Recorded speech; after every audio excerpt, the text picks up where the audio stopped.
Code Napoléon, en tout cas depuis le protectorat, sur le système français. Entre-temps, les Français ont avancé, ont évolué. Nous, malheureusement, nous avons pris du retard. Et là-haut, ils s'en sont rendus compte et en fait, ils essayent de numériser au maximum. Donc, on travaille sur énormément de différents ministères sur la numérisation de l'ensemble des actes administratifs. Donc ça, c'est très important et je crois que ça va nous éviter tout contact avec les administrations. Il faut aller à gauche, il faut aller à droite, il faut aller là-bas. Revenez demain, revenez après-demain. Donc la numérisation est peut-être le point qui va sauver et qui va encourager les futurs investisseurs au Maroc. Mais nous ne sommes qu'au début. Il y a encore des bugs, il y a pas mal de choses qui doivent être travaillées, mais la volonté est là. Et je pense que le ministère en question qui est chargé de la numérisation travaille dur. Et je pense que nous allons vraiment, le Maroc va vraiment vers une très belle direction.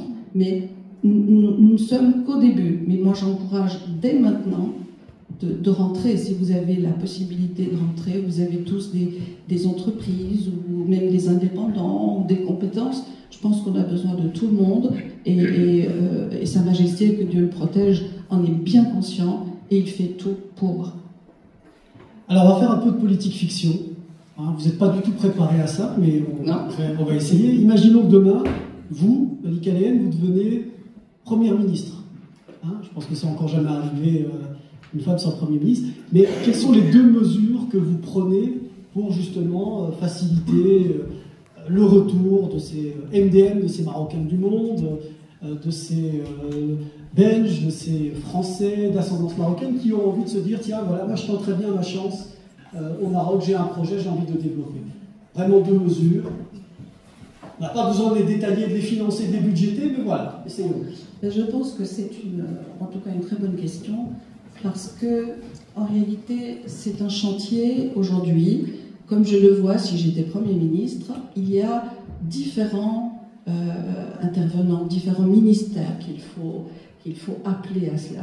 Je ferai participer tous les ministères possibles pour qu'on refonde certaines lois, qu'on analyse certaines situations. C'est joli, ça fait des petites, ça fait des bulles, c'est joli. L'eau, et justement...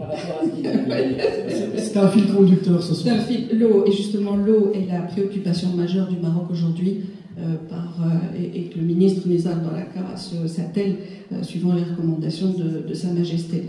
Donc je reviens à votre question. Oui, je ferai bosser tous les ministères afin de refondre certaines lois, de retravailler certaines institutions, de recréer, si vous voulez, entre toutes les institutions ou tous les ministères, une certaine fluidité et un up-to-date, une mise à jour de ce qui existe au niveau du Maroc. On en a besoin.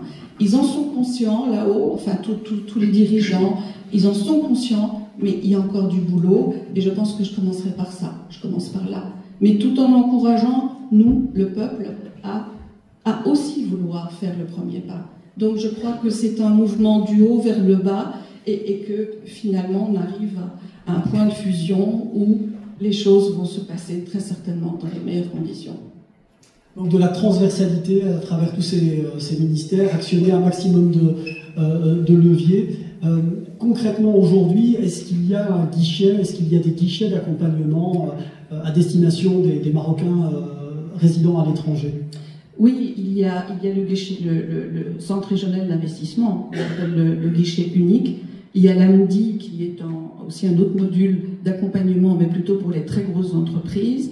Et si vous voulez, il y a eu une nouvelle charte d'investissement qui a été signée il n'y a pas très longtemps, donc l'année dernière, qui a été